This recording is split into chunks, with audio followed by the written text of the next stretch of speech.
As the songs of Christmas filled the air, two British officers ventured over to the German line and, against orders, arranged a Christmas truce. But this negotiation was a mere formality. Up and down the trenches, men from both sides were already crossing the line, full of Christmas cheer.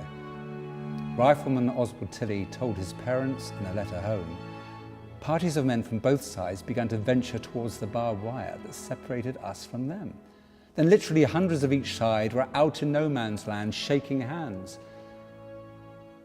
Christmas Day dawned over the muddy fields, and both sides cautiously picked their way through the barbed wire. Side by side, they buried their dead. A German officer known only as Thomas gave Lieutenant Holst a Christmas gift, a Victoria Cross and letter which had belonged to an English captain. Lieutenant Holst responded by giving the German officer his silk scarf. One German retrieved a photograph of himself in uniform and asked his former enemies to post it to his sister in Liverpool. Men who had shot at each other only days before gathered in a sacred service to bury their fallen brothers. Prayers were offered and the 23rd Psalm was read.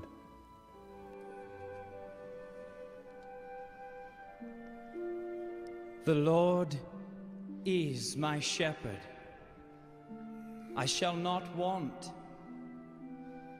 He maketh me to lie down in green pastures.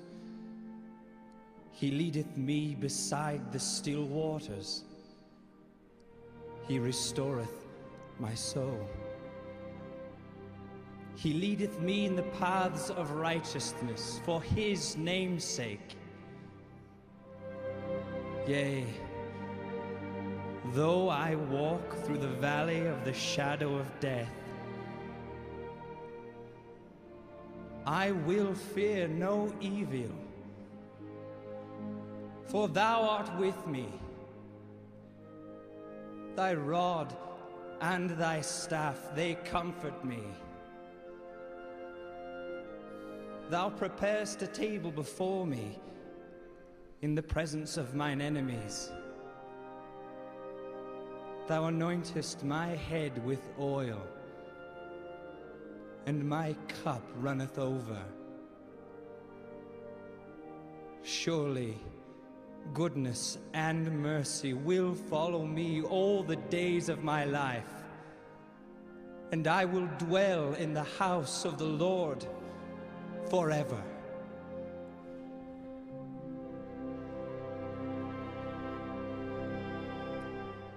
While the songs of Christmas were a common language, actually talking to each other proved difficult.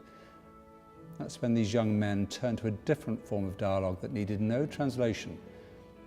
Lieutenant Johann Niemann, a German Saxon who served in his army's 133rd Regiment, recalled that on Christmas morning, "Suddenly my orderly threw himself into my dugout to say that both the German and Scottish soldiers had come out of their trenches and were fraternizing along the front. A Scottish soldier appeared with a football which seemed to come from nowhere, and a few minutes later a real football match was underway.